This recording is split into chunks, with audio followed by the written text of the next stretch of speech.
Hello students, आज हम पढ़ने वाले हैं फिज़िक्स क्लास 12th का चैप्टर 3 है करंट इलेक्ट्रिसिटी। तो सबसे पहले हम करंट के बारे में पढ़ेंगे। तो करंट क्या होता है, देखो, time rate of change flow through any cross section is called current. ये कोई भी क्रॉस सेक्शन एरिया होता है, जैसे ये क्रॉस सेक्शन एरिया है, तो इससे अगर कोई भी चार्ज फ्लो होता है तो उसे हम करंट कहते हैं। तो I is equal to D Q upon D T हो जाएगा, क्योंकि ये जो क्रॉस सेक्शन एरिया है इससे मैंने मान लिया कि डी क्यू चार्ज पास हो रहा है डी टी टाइम में, तो इसे I is equal to D Q upon D T हम कहेंगे। अभी जो करंट होती है उसकी एसआई यूनिट होती है एम्पियर और या कूलाम पर सेकंड होती है, क्योंकि चार्ज का यूनिट होता है कूलाम और टाइम का होता है सेकंड, इसलिए कूलाम पर सेकंड हो जाएगी। करंट की जो होती है उसकी डायरेक्शन होती है, ठीक है, मतलब ये क्या होता है, ये हमेशा जो होता है पॉजिटिव चार्ज की तरफ फ्लो करती है और इसका मैग्नीट्यूड भी होता है, लेकिन उसके बाद भी ये वेक्टर नहीं होती। ये वेक्टर क्यों नहीं होती है, क्योंकि जैसे मान लीजिए यहाँ से करंट फ्लो कर रही है, फिर आगे जाके दो पार्ट्स में डिवाइड हो जाएगी, तो ये इधर चल जाएगी और ये इधर चल जाएगी। अब क्या होगा, जब यहाँ पे मान लो 5 एम्पेयर की करंट फ्लो हो रही थी, तो यहाँ पे 3 एम्पेयर की हो गई और यहाँ पे 2 एम्पेयर की हो गई। लेकिन क्या हुआ, जब हम दोनों इनको ऐड करेंगे तो ऐड करने पर देखिए ये इसकी और इसकी डायरेक्शन अलग अलग है, लेकिन दोनों को ऐड करना पड़ेगा, तो वेक्टर एडिशन लॉ को फॉलो नहीं कर रही है, इसलिए ये वेक्टर नहीं होगी। अगर एवरेज करंट की बात करेंगे तो यहाँ पे क्या हो जाएगा, इसको del Q upon del T में हम चेंज कर देंगे, ठीक है। जो यहाँ पे इस क्रॉस सेक्शन एरिया में से डेल क्यू करंट है और डेल टी समय में पास हो रही है। आगे क्वेश्चन है, क्वेश्चन में हम ये कह रहे हैं कि देखिए यहाँ पे एक सिलेंडर का रीजन है, एक सिलेंडर का रीजन है, इसके रेडियस आर है और इसमें से कोई इलेक्ट्रॉन बीम पास हो रही है, इसकी वेलोसिटी वी नॉट है। और यहाँ से इस एरिया में से इलेक्ट्रॉन्स पर यूनिट इस यूनिट वॉल्यूम में से कितने इलेक्ट्रॉन पास हो रहे हैं, एन इलेक्ट्रॉन पास हो रहे हैं। तो हमको क्या करना है, इसमें से इलेक्ट्रिक करंट इस क्रॉस सेक्शन एरिया में से निकालनी है। तो देखो, ये क्रॉस सेक्शन एरिया है, इसकी रेडियस आर है, इसमें से इलेक्ट्रॉन वी नॉट वेलोसिटी से पास हो रहे हैं, ठीक है।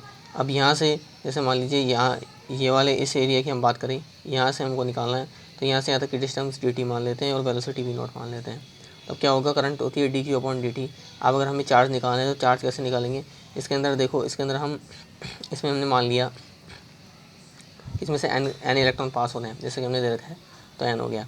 अब देखिए यहाँ पे जो है, यहाँ पे आप देख सकते हैं, यहाँ पे क्या इलेक्ट्रॉन, देखो यहाँ पे एन क्या हो रहे हैं, इलेक्ट्रॉन पास हो रहे हैं, तो एन ई।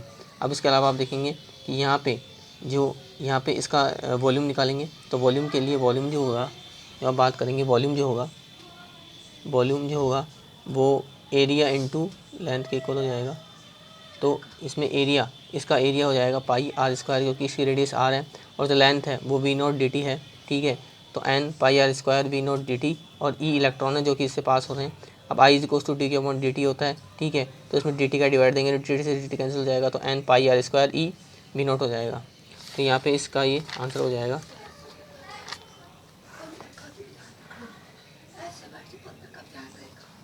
आगे देखिए क्वेश्चन, एक हाइड्रोजन एटम के अंदर एक इलेक्ट्रॉन है, वो इस सर्कुलर पाथ में मूव कर रहा है, ठीक है, इसकी स्पीड है वी नॉट।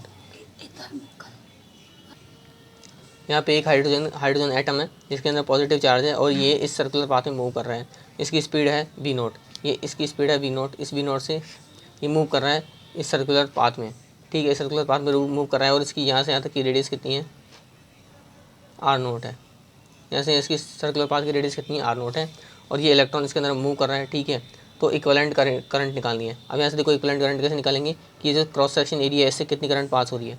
अब देखिए यहाँ पे करंट की डायरेक्शन इस तरह से और इलेक्ट्रॉन की डायरेक्शन इस तरह से है, तो इन दोनों की डायरेक्शन क्या अपोजिट साइड है, ठीक है। तो हम करंट निकालेंगे, तो करंट होती है आई इज इक्वल्स टू, इसकी एवरेज अगर हम करंट निकालते हैं तो एवरेज करंट कैसे निकालेंगे, I is equals to del K upon del T average current हो जाएगी। अब ये चार्ज है, ये क्या है, यहाँ पे चार्ज जो है, यहाँ पे ये इलेक्ट्रॉन है, चार्ज क्या है, यहाँ पे इलेक्ट्रॉन है, तो ई, और टोटल टाइम हमारे को कितना लग रहा है, टाइम पीरियड जो होगा, इसका आवर्तकाल टाइम पीरियड होगा वो टी हो जाएगा, ठीक है। अब ई और टाइम पीरियड जो होता है वो 2 पाई आर अपॉन वी होता है, लेकिन यहाँ पे रेडियस आर नोट है और वेलोसिटी वी नोट है, तो इसको हम ऊपर ले जाएंगे, तो E V naught upon 2 pi R naught, इसका क्या हो जाएगा टाइम, ये यहाँ पे टोटल इसका करंट हो जाएगी क्रॉस सेक्शन एरिया से। आगे हम करंट डेंसिटी जे की बात करते हैं। तो करंट डेंसिटी क्या होती है कि it is a vector in the direction of current flow, जो करंट फ्लो होती है उसकी डायरेक्शन में होता है, ठीक है, बड़ी वेक्टर क्वांटिटी होती है। ये होता है कि किसी भी क्रॉस सेक्शन एरिया से कितनी current, it is defined as the current flowing per unit cross section area, कि इस क्रॉस सेक्शन एरिया से जितनी करंट पास होती है वो उसकी करंट डेंसिटी होती है। अब भी देखिए यहाँ पे जो एरिया है ये फिक्स नहीं है, ठीक है, ये बड़ा और छोटा हो सकता है, इसलिए हम डी ए यानी एरिया डी ए की जगह डी एस ले लेते हैं। अब देखिए यहाँ पे जे और डी एस दोनों की डायरेक्शन सेम है, ठीक है, यहाँ पे देखिए जे की डायरेक्शन ऊपर है और डी एस की डायरेक्शन नीचे है, ठीक है, यहाँ पे जे की डायरेक्शन ये और डी एस की डायरेक्शन ये, इन दोनों के बीच में एंगल है। तो फर्स्ट सिचुएशन में यहाँ पे देखिए जे और डी एस के बीच में कोई एंगल नहीं है क्योंकि ये दोनों से पैरेलल है। तो यहाँ पे आप देख सकते हैं कि आर डी आई बराबर जे डॉट डी एस, तो मैक्सिमम करंट पास होगी, ठीक है।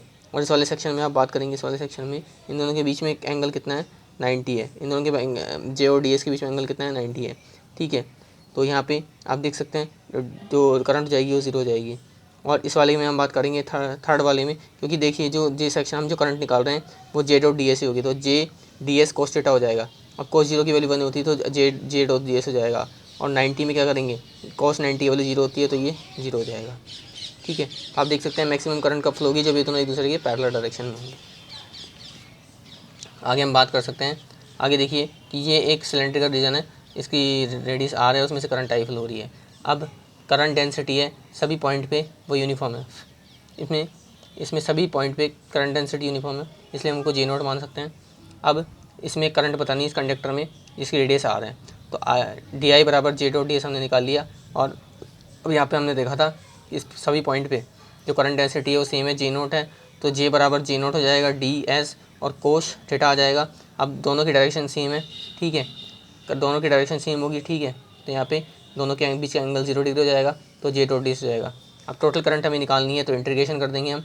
अब जे नोट बाहर आ जाएगा, डी एस का इंटीग्रेशन करेंगे तो पाई आर स्क्वायर इसका एरिया आ जाएगा, ठीक है। उसके बाद हम देखते हैं find the current flowing through the cylindrical conductor of radius R. अब देखिए यहाँ पे जो ये सिलेंड्रिकल कंडक्टर है, ठीक है, इसकी रेडियस आर है और इसमें से करंट डेंसिटी जे बराबर जे नोट आर है, ठीक है। तो हमें क्या निकालना है, तो यहाँ पे देखिए फाइंड करंट निकालनी है। तो यहाँ पे देखिए मैंने क्या करा कि इसको मैंने इस तरह इस शेप में ले लिया। अब इसके अंदर देखिए यहाँ पे इस वाले पार्ट के अंदर इसकी यहाँ से रेडियस आर है, तो जे बराबर जे नोट आर हो गया, तो डी आई बराबर जे डॉट डी ए। अब ये इसका एरिया फिक्स है, ठीक है, तो डी ए हमने क्या करा, डी ए यहाँ पे एरिया वेक्टर ले लिया, ठीक है। अब आई बराबर 0 से आर, क्योंकि इसकी रेडियस जो है वो 0 से आर, इसकी पूरी रेडियस जो है वो 0 से आर है, ठीक है, इसकी पूरी रेडियस 0 से आर है, तो जे नोट आर, जे की जगह हम जे नोट आर रखेंगे, ठीक है। और डी ए एरिया जो है इसका 2 पाई आर हो जाएगा, क्योंकि इसका पूरा जो इसके पूरा का पूरा जो इसका पेरीमीटर है ये 2 पाई आर है और डी आर हो जाएगा, ठीक है। आगे जाके हम जे नोट 2 पाई को बाहर निकाल लेंगे और आर स्क्वायर डी आर। अब यहाँ से 0 से आर इसकी लिमिट होगी, रेडियस इसकी 0 से आर है, इसका हम इंटीग्रेशन करेंगे तो J naught 2 pi R cube upon 3 इसकी वैल्यू आ जाएगी। आगे हम बात करते हैं ड्रिफ्ट वेलोसिटी किसी फ्री इलेक्ट्रॉन की। तो देखिए यहाँ पे क्या होता है, ये कोई भी कंडक्टर है, इसमें जब इलेक्ट्रिक फील्ड नहीं होता तो ये जो इलेक्ट्रॉन्स है वो इस तरह से रैंडम मोशन करते हैं, इस तरह से टकरा रहे हैं एक दूसरे से, ठीक है। तो before applying any potential difference, जब इनमें कोई भी डिफरेंस यानी कोई भी बैटरी से तो कनेक्ट नहीं किया गया है, तो इसमें इलेक्ट्रॉन होते हैं फ्री होते हैं अब ये इस तरह से मूव करते हैं, तो इन्हें ब्राउनिन मोशन है, जिगजैग मोशन कहते हैं। इसमें जो इनकी वेलोसिटी होती है 10⁶ मीटर पर सेकंड की होती है। लेकिन जैसे ही अब देखो क्या होता है, अब ये path of electron is zigzag due to the collision with the atoms of conducting wire. अभी क्या होता है इसमें जो क्या होता है, इसमें जो वायर्स के अंदर इलेक्ट्रॉन्स होते हैं, जैसे यहाँ इलेक्ट्रॉन हो गया, ये इलेक्ट्रॉन हो गया, इसके साथ एक दूसरे के साथ क्या करते हैं, टकराते हैं, और इस वजह से इनका पाथ कुछ इस तरह का होता है। अगर इनमें पोटेंशियल डिफरेंस लगा दिया जाए, अगर इनमें इस तरह का पोटेंशियल डिफरेंस लगा दिया जाए, ठीक है, ये जो होगा ये पॉजिटिव मतलब बड़ा वाला है तो पॉजिटिव हो जाएगा, हाइयर हो जाएगा, और नेगेटिव वाला लो हो जाएगा। तो देखिए जैसे ही हमने इस कंडक्टर लगाया तो जो क्या हो रहा है कि अगर इलेक्ट्रिक फील्ड जो है पॉजिटिव से नेगेटिव है, ठीक है, तो इलेक्ट्रॉन से उसके विपरीत साइड में, इसके अपोजिट साइड में क्या करेंगे, फ्लो करेंगे। तो इलेक्ट्रिक इधर जा रहा है, इलेक्ट्रिक फील्ड अगर इधर है तो इसके अपोजिट साइड में इलेक्ट्रॉन फ्लो करेंगे। अब इसकी वजह से ये जो फोर्स लगेगा, इलेक्ट्रिक फोर्स लगेगा, वो इलेक्ट्रॉन पर अपोजिट साइड में लगेगा, तो टोटल फोर्स कितना हो जाएगा, ई और कैपिटल ई, ठीक है। अगर इस कंडक्टर की लेंथ हम कितनी मान लें, एल मान लें। अब देखिए जैसे ही हम इसमें इलेक्ट्रिक फील्ड लगाएंगे, तो जैसे पहले इसका पाथ ये था, तो अब ये डॉट डॉट दिखाया गया है, तो इसका पहले क्या हुआ, ये ड्रिफ्ट हो जाएंगे, पहले यहाँ था तो अब ये यहाँ आ जाएगा, मतलब इसके पाथ में क्या हो जाएगा, चेंज आ जाएगा, क्योंकि इलेक्ट्रिक फील्ड की वजह से इस पर फोर्स लगेगा, ठीक है। The average velocity which electron drift through the conductor is called drift velocity. अब इस कारण से जैसे जो इलेक्ट्रॉन पहले इस तरह से ब्राउनियन मोशन कर रहे थे, उस वजह से उनके ऊपर फोर्स लगा, तो फोर्स लगने के कारण उन सबकी जो वेलोसिटी एक साथ जो वेलोसिटी होगी उसे हम कहेंगे एवरेज वेलोसिटी, तो ड्रिफ्ट वेलोसिटी होगी, ठीक है। तो ये होगी ड्रिफ्ट वेलोसिटी। आगे देखिए अब क्या हो रहा है, जैसे मान लीजिए मैंने इसको 2 पार्ट में डिवाइड कर दिया, तो जब due to the random motion of electron from section 1 to 2 is equal to number of electron 2 to 1 net current through section is 0। जब इसमें बैटरी नहीं थी तो इस वाले एरिया और इस वाले एरिया दोनों में क्या हो रहा था, इलेक्ट्रॉन यहाँ से यहाँ जा रहे थे और यहाँ से यहाँ जा रहे थे, तो दोनों में इक्वल इलेक्ट्रॉन थे, ठीक है। तो इसलिए इस पर कोई भी इलेक्ट्रिक फील्ड जनरेट नहीं था। लेकिन जैसे इसमें हमने बैटरी जॉइंट करी, बैटरी जॉइंट करने पर क्या हुआ कि यहाँ पे जैसे हमने इसको हायर पोटेंशियल से इसको लोअर पोटेंशियल से जॉइंट किया तो इलेक्ट्रिक फील्ड हायर से लोअर पे आ गया, ठीक है। तो इलेक्ट्रॉन क्या हुआ, इसके विपरीत अपोजिट साइड में, मतलब इलेक्ट्रिक फील्ड अगर इधर जा रहा है तो इलेक्ट्रॉन इसके अपोजिट साइड में फ्लो करेंगे। तो इस केस में क्या हुआ कि नंबर ऑफ इलेक्ट्रॉन 2 to 1, कि यहाँ से यहाँ में जाने वाले इलेक्ट्रॉन की संख्या मैक्सिमम नंबर था बजाय यहाँ से यहाँ के जाने वाला। तो नंबर ऑफ इलेक्ट्रॉन 2 to 1, 2 से 1 में जाने वाले इलेक्ट्रॉन विल बी ग्रेटर, ज़्यादा हैं किसके कंपेरिजन में, जो इलेक्ट्रॉन फर्स्ट से सेकंड में गए। तो क्योंकि अपोजिट साइड में, क्योंकि अगर इलेक्ट्रॉन यहाँ फ्लो कर रहे हैं, क्यों, क्योंकि पॉजिटिव की तरफ फ्लो कर रहे हैं, ठीक है, क्योंकि यहाँ की तरफ कौन सा चार्ज है, यहाँ नेगेटिव चार्ज है। अब देखिए find the distance travelled by an electron in time interval in which its displacement is 1 metre along their wire. देखो आपको क्या करना है कि कोई भी इलेक्ट्रॉन किसी भी अगर वायर में ट्रैवल करता है तो 1 मीटर वायर के अंदर उसका डिस्प्लेसमेंट की डिस्टेंस क्या होगी। तो देखियो हमने ये बताया कि इसको वेलोसिटी, जब कोई इलेक्ट्रॉन रैंडमली वॉक करते हैं, रैंडमली वो एक दूसरे से कॉलिजन करते हैं, तो उसकी वेलोसिटी थी 10⁻⁶ मीटर पर सेकंड, ठीक है। और ड्रिफ्ट वेलोसिटी हमने बताई वो कितनी है, ये यहाँ पे हमने देखी थी 1 mm पर सेकंड था, ठीक है। अब डिस्प्लेसमेंट जो होता है वो डिस्प्लेसमेंट जो होगा वो यहाँ पे किसके ऊपर हो जाएगा, ड्रिफ्ट वेलोसिटी की, क्योंकि पहले जब यहाँ पे ये इस तरह से मूव कर रहे थे, लेकिन जैसे हमने इसको बैटरी से जोड़ा तो ये इससे इधर डिस्प्लेस हुआ कि नहीं हुआ, तो डिस्प्लेसमेंट जो होगा वो ड्रिफ्ट वेलोसिटी के इक्वल हो जाएगा। अब जो टाइम होगा, ठीक है, अब जो डिस्टेंस जो होता है वेलोसिटी इंटू टाइम होता है। अब वेलोसिटी कौन सी है, रैंडम वेलोसिटी है, 10⁻⁶ मीटर है, और टाइम कितना है, टाइम की आप बात करेंगे तो इसमें आप टाइम की बात करेंगे, टाइम इसकी 1000 सेकेंड हो जाएगा, ठीक है। इन दोनों कैलकुलेट करेंगे 10⁻⁹ सेकेंड हो जाएगा, ठीक है। अब यहाँ पे ये टाइम कैसे निकाला कि टाइम जो होता है वो वेलोसिटी का क्या हो गया, ड्रिफ्ट वेलोसिटी का अपोजिट हो गया, मतलब इसका एंटी हो गया। अब ये 1 mm जो होता है वो 10⁻³ मीटर पर सेकंड के इक्वल होगा, और इसको सॉल्व करने पर आ जाएगा।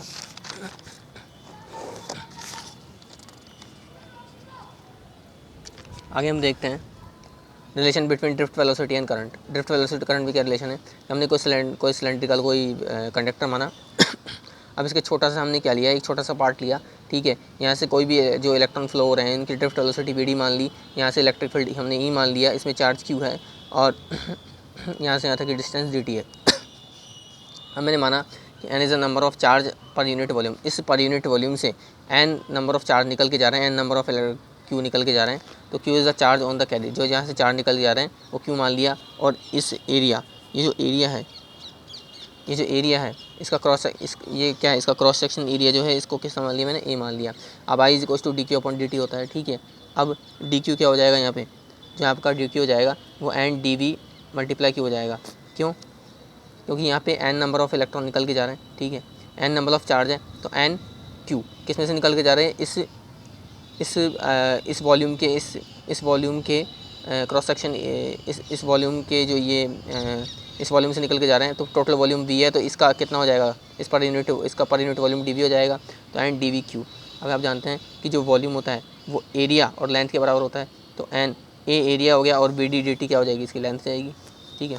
अगर I is equal to D Q upon D T होता है, इसको डी टी से डिवाइड करें तो N A Q V D हो जाएगा। अब यहाँ पे चार्ज जो है वो इलेक्ट्रॉन है, तो I is equal to N E A V D, ये क्या हो जाएगा, ये हो जाएगी यहाँ से करंट जो फ्लो हो रही है ये वो हो जाएगी, ठीक है। आगे हम देखते हैं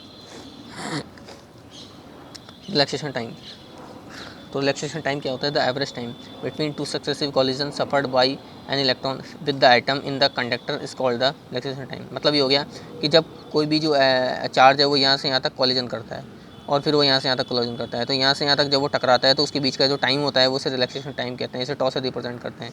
तो जैसे मान लो हमको इसका एवरेज टाइम निकालना है, मान लिया इसमें एन नंबर ऑफ इलेक्ट्रॉन है, तो यहाँ से यहाँ तक का टाइम T1 हो गया, यहाँ से यहाँ तक का T2 हो गया, यहाँ से यहाँ तक का T3 हो गया, इस तरह से n होंगे, तो T1 + T2 + T3 इसलिए Tn हो जाएगा, और टोटल n है तो n हो गया, ये टॉ के बराबर हो गया।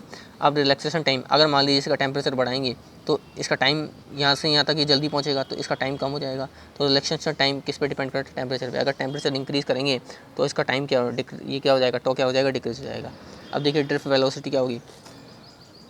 जैसे मान लीजिए कि हमने इस कंडक्टर को हमने बैटरी से जोड़ा, तो इलेक्ट्रिक फील्ड पॉजिटिव से नेगेटिव हो गया, तो इस इलेक्ट्रॉन पर अपोजिट साइड एक फोर्स लगता है जो ई के बराबर हो जाएगा। ठीक है, अब एफ बराबर क्या, एक्स, देखिए यहाँ पे F is equals to M A होता है। अब ई जो है यहाँ पे जो एफ जो है वो यहाँ पे जो फोर्स लग रहा है, ठीक है, वो इस इलेक्ट्रॉन कितना लग रहा है, ई कैपिटल ई, तो e capital E is equals to M A. अब ए की वैल्यू निकालेंगे तो एम नीचे चला जाएगा, तो एक्सेलरेशन भी इलेक्ट्रॉन हो जाएगा e capital E upon M. अब बिफोर ई एवरेज वेलोसिटी, सबसे पहले जब हमने इस पर इलेक्ट्रिक फील्ड नहीं लगाया था तो इस समय इनकी वेलोसिटी कितनी थी, 0 थी।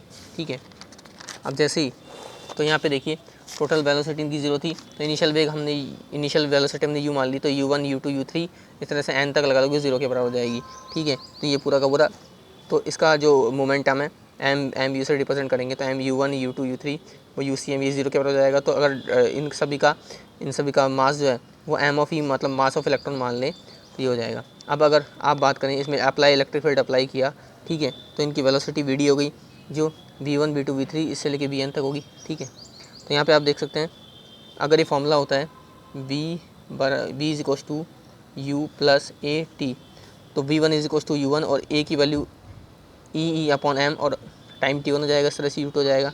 इस तरह से n टाइम्स करेंगे तो v, तो इस तरह से क्या करेंगे n टाइम्स, इसमें हम क्या करेंगे n टाइम हो जाएगा। अब इसका हम नीचे एवरेज ले लेंगे तो नीचे n से डिवाइड हो जाएगा। ठीक है, अब यहाँ से इसका एवरेज निकालेंगे तो इस तरह से इसको शो करेंगे।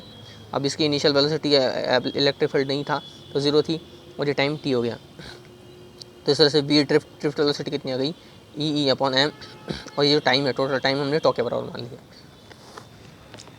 अब मोबिलिटी की बात करते हैं। मोबिलिटी का मतलब है कोई भी इलेक्ट्रॉन कितनी तेज़ी से फ्लो कर रहा है। तो अगर पॉजिटिव ड्रिफ्ट वेलोसिटी पॉजिटिव है तो वेलोसिटी जो होगी वो इलेक्ट्रिक फील्ड के अलग होगी, और नेगेटिव है तो वो किसके बराबर जाएगी, तो वो बराबर हो जाएगी ई टो एम अपॉन ई। देखिए ये जो था, ये वाला जो था, इसको मैंने क्या करा, इसको मैंने इस तरह से कर लिया कि ये टो आगे लिया है, ई इससे ले गया और अपॉन एम, तो ये इसके बराबर हो जाएगी। तो इस तरह से मोबिलिटी म्यू बराबर इसके बराबर हो जाएगा, ई टो अपॉन एम हो जाएगा। ठीक है भाई, देखिए अगर आप इलेक्ट्रिक फील्ड की डायरेक्शन में बात करते हैं तो इलेक्ट्रिक फील्ड की डायरेक्शन में ये ई के अलग हो जाएगा। अब ई के अलग होगा तो यहाँ पे ये जो है ड्रिफ्ट वेलोसिटी ये इलेक्ट्रिक फील्ड के साथ होगा। और अगर अपोजिट डायरेक्शन की बात करेंगे, अपोजिट डायरेक्शन में ये जो इलेक्ट्रिक फील्ड है ये इसके अपोजिट साइड में होगा, तो इस पर फोर्स लगेगा, तो ये ड्रिफ्ट वेलोसिटी के इक्वल हो जाएगा।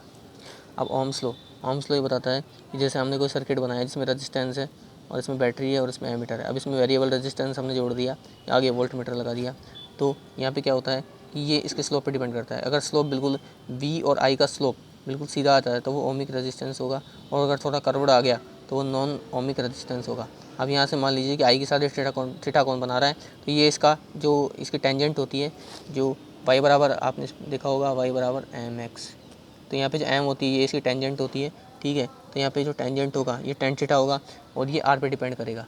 ठीक है, ये जो टेंजेंट होगा थीटा होगा, ये रेजिस्टेंस r पे डिपेंड करेगा। ठीक है, आगे देखते हैं।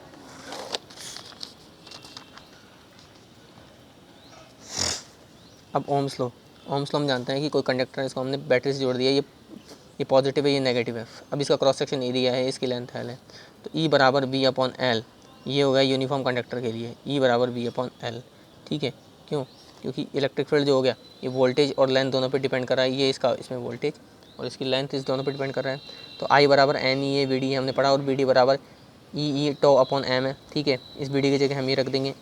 उसके बाद हम क्या करेंगे कि E multiply E square A tau upon M, और ई बाहर निकल लेंगे, आई बराबर N E square tau upon M, और ई जो है हमारे पास V अपॉन L है और ए बाहर निकाल दिया हमने। अब V को हम इधर ले लेंगे तो V बराबर जाएगा, अब ये m इससे मल्टीप्लाई कर लीजिए, m इससे मल्टीप्लाई कर लेंगे, इसको मॉडिफाइड करेंगे तो कुछ इस तरह का आ जाएगा। अब ये L अपॉन ए जो है ये ऐसे कैसे रह जाएगा। ठीक है, ये इधर आई आ गया।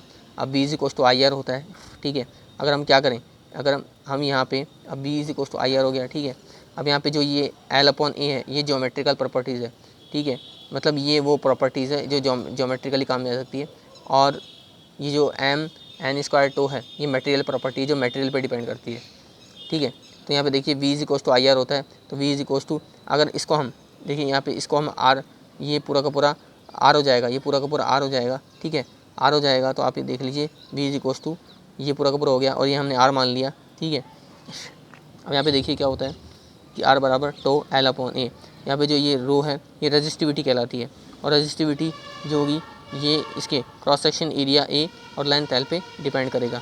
यहाँ पे रेजिस्टेंस होगा इससे क्रॉस सेक्शन एरिया ए और लेंथ एल पे डिपेंड करेगा। रो जो होगा M E N E square upon tau पे डिपेंड करेगा। अब यहाँ पे देखिए क्या हो रहा है कि अगर हम टेम्परेचर, ये टेम्परेचर जो होता है ये इस पर डिपेंड करेगा, ठीक है, रो पे डिपेंड करेगा। अगर टेम्परेचर को हम बढ़ाते हैं तो इसकी रजिस्टिविटी घटती है, और अगर रजिस्टिविटी बढ़ती है तो इसका टेम्परेचर घट जाता है, ठीक है। उसके बाद हम differential form of Ohm's law.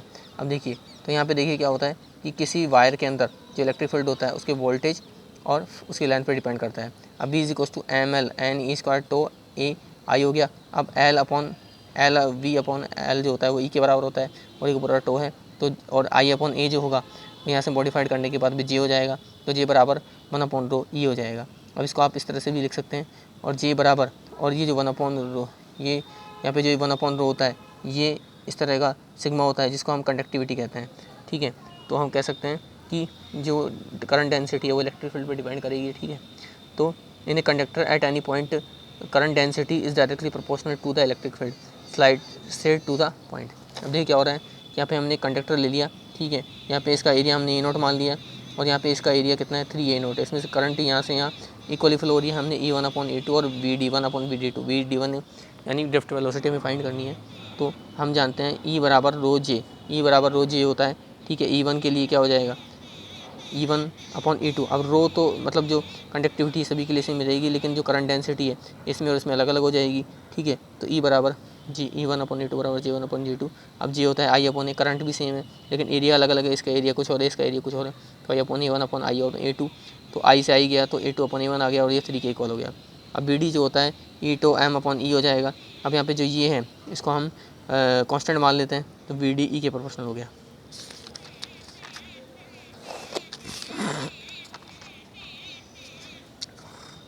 आगे हम रेजिस्टिविटी की बात करते हैं। रेजिस्टिविटी रो बराबर हमने निकाली थी M E N E square tau, ठीक है। तो इसका जो था ओम मीटर इसकी यूनिट थी। कंडक्टिविटी ई कंडक्टिविटी होती है रो बराबर 1 अपॉन रो होती है, मतलब रेजिस्टिविटी के बराबर होती है। तो कंडक्टिविटी ई बराबर 1 अपॉन रो हो गया और इसको हमने यहाँ पुट करी, ठीक है। तो ये अगर हम टेम्परेचर बढ़ाते हैं तो इसकी कंडक्टिविटी क्या होती है, कंडक्टिविटी डिक्रीज़ होती है, ये हमने बता दिया, ठीक है। और यहाँ पे देखिए अब हम बात करते हैं टेम्परेचर डिपेंडेंसी और रेजिस्टेंस। टेम्परेचर की कैसे रेजिस्टेंस पे डिपेंडेंसी होती है, तो रो बराबर M E N E square tau होता है, ठीक है।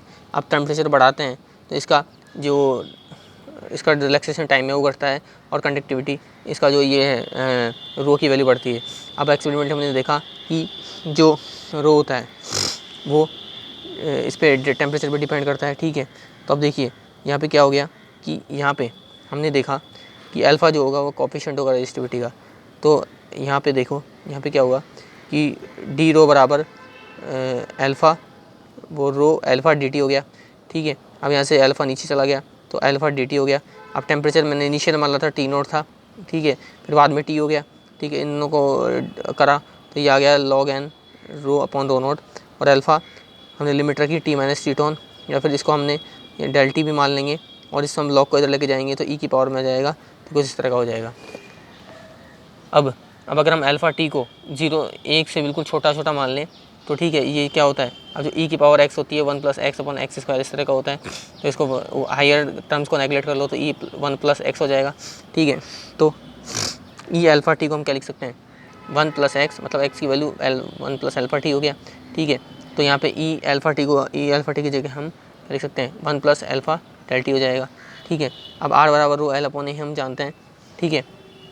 अब एल और ए के अंदर कोई भी चेंज नहीं होता, ठीक है, इसलिए हम इसको क्या कहते हैं, इसलिए एल और ए के अंदर कोई चेंज नहीं होता, इसलिए हम इनको यहाँ पे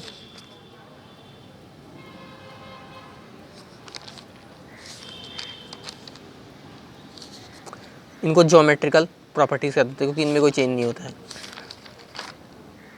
ठीक है। तो आर बराबर रो, रो की जगह रो नॉट रख दिया और इसकी वैल्यू हमने यहाँ रख दी।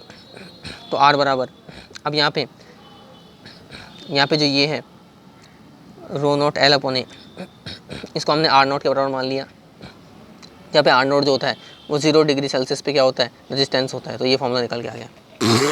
अभी देखो क्या हो रहा है, on increasing temperature resistivity on a conductor increase.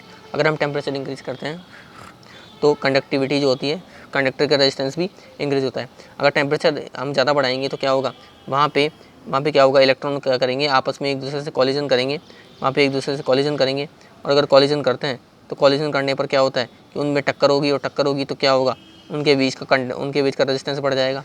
जबकि सेमी कंडक्टर में क्या होगा, इलेक्ट्रॉन बहुत कम होते हैं, तो इलेक्ट्रॉन बहुत कम होने पर क्या होता है, उनकी कंडक्टिविटी इंक्रीज हो जाएगी, उनका रेजिस्टेंस कम हो जाएगा, क्योंकि कंडक्टर इलेक्ट्रॉन्स कम होंगे तो वो ज़्यादा तेज़ी से स्पीड से फ्लो करेंगे। लेकिन कंडक्टर के अंदर इलेक्ट्रॉन ज़्यादा होते हैं, तो ज़्यादा होने के कारण क्या होगा कि वहाँ पे ज़्यादा होने के कारण एक दूसरे टकराएंगे। लेकिन सेमी कंडक्टर में कम होते हैं, इसलिए वो उनको तो ज़रूरत है ज़्यादा टेम्परेचर की, इसलिए सेमी कंडक्टर में तो बढ़ेगा और कंडक्टर में कम हो जाएगा, ठीक है। कंडक्टर में क्यों होगा, क्योंकि नंबर ऑफ़ इलेक्ट्रॉन अवेलेबल, क्योंकि नंबर ऑफ़ इलेक्ट्रॉन जो होते हैं, ठीक है, अवेलेबल फॉर इलेक्ट्रॉन कंडक्टर, मतलब जो इलेक्ट्रॉन्स होते हैं वो कम होते हैं। अगर टेम्परेचर बढ़ाया जाएगा तो वो कंडक्टर की तरह बिहेव करेंगे। आगे देखिए इसमें हम पढ़ते हैं, अगर एक किसी बल्ब की फिलामेंट है जो है, उसका रेजिस्टेंस 100 ओम है, उसका टेम्परेचर 100 डिग्री सेल्सियस है। अब अगर उसका टेम्परेचर कोफिशिएंट कितना है, 0.005 है, ठीक है, तो उसके रेजिस्टेंस कितना, उसका रेजिस्टेंस 200 ओम पे उसका टेम्परेचर क्या होगा। तो ये AIEEE 2006 में आया हुआ है। तो आर बराबर आर नॉट 1 + अल्फा टी हो जाएगा। अब टेम्परेचर कितना है, टी बराबर 0, आर नॉट क्या है, टी बराबर 0 पर है। अब पहले हमने बात करी 100, रेजिस्टेंस 100 है, तो आर नॉट सेम रहेगा क्योंकि 0 डिग्री सेल्सियस की बात की जा रही है। 1 + अल्फ़ा, और टी की वाली बात करेंगे तो 100 से 0 लेस कर देंगे, और 200 पे हम बात करेंगे, 200 पे हमें निकालना है, तो 1 + अल्फ़ा, फाइनली हमने टी मान लिया और इनिशियल हमारा 0 था ही, ठीक है। तो 1 + अल्फ़ा टी, इसको सॉल्व करेंगे, सॉल्व करने पर हमारे पास में आ जाएगा, ठीक है। अब देखिए the current is a metal conductor, metal conductor में इस तरह से ग्राफ प्लॉट किया गया है, ठीक है। एक का टेम्परेचर T1 है, एक का टेम्परेचर T2 है। आपको ये बताना है कौन सा ऑप्शन करेक्ट है। यहाँ पे देखिए कि V और I के बीच जो ग्राफ होता है, तो ये थीटा एंगल जो होता है I के साथ बना होता है। अब यहाँ पे देखिए ये जो एंगल है ये करंट के साथ बना हुआ है। अब यहाँ पे जितना ज़्यादा एंगल होगा उसकी रजिस्टिविटी उतनी ही ज़्यादा होगी। तो देखिए यहाँ पे θ1 tan θ1 ये हो गया और tan θ2 ये हो गया, तो θ2 का एंगल ज़्यादा है, ठीक है, तो इसकी रजिस्टिविटी भी ज़्यादा होगी, तो इसका टेम्परेचर भी ज़्यादा होगा। तो हमारा ये जो ऑप्शन है बी ऑप्शन ये करेक्ट है, ठीक है। आगे हम देखते हैं, आगे देखिए कि यहाँ पे हमारे पास में एक कंडक्टर वायर है जिसका 10 ओम रेजिस्टेंस है 0 डिग्री सेल्सियस पे, और अल्फ़ा की वैल्यू 1/273 डिग्री सेल्सियस है। तो इसका रेजिस्टेंस बताना है 273 डिग्री सेल्सियस पे। तो अल्फ़ा डेल्टा टी की वैल्यू हमने कितनी वाली, एक, यहाँ पे 1 हो जाएगी, ठीक है, इसके 1 हो जाएगी, ठीक है। अब आर बराबर ये हमारा फॉर्मूला होता है, ठीक है, तो यहाँ पे आर नोट ई की पावर अल्फ़ा डेल्टा टी ये हमने फॉर्मूले से निकाला ही था, तो यहाँ पे वैल्यू रखने के बाद ये आ जाएगा। आगे देखिए यहाँ पे रेजिस्टेंस ऑफ वायर, अगर 5 ओम के अंदर 5 ओम उसका है 50 डिग्री सेल्सियस पे, और 6 उसका है 100 डिग्री सेल्सियस पे, तो उसके 0 डिग्री सेल्सियस पे कितना होगा। तो आर बराबर R naught 1 + alpha delta T, R इसकी 5 वैल्यू हो गई, आर नॉट 0 डिग्री सेल्सियस पे होता है, 1 + अल्फ़ा की वैल्यू कितनी होगी, अल्फ़ा की वैल्यू में निकालनी है, और टेम्परेचर डिफरेंस कितना हो गया 50। यहाँ पे आर की जगह हम 6 रख देंगे, आर नॉट 1 + अल्फ़ा की वैल्यू में निकालनी है, डेल्टा टी की वैल्यू कितनी है 100। दोनों कैलकुलेट करेंगे, इन दोनों को हम हल कर लेंगे, इन सॉल्व कर देंगे, इसको इक्वेशन 1 को 2 से मल्टीप्लाई करेंगे और 2 को ऐसे कैसे लेस कर देंगे, आर की वैल्यू 4 ओम आ जाएगी।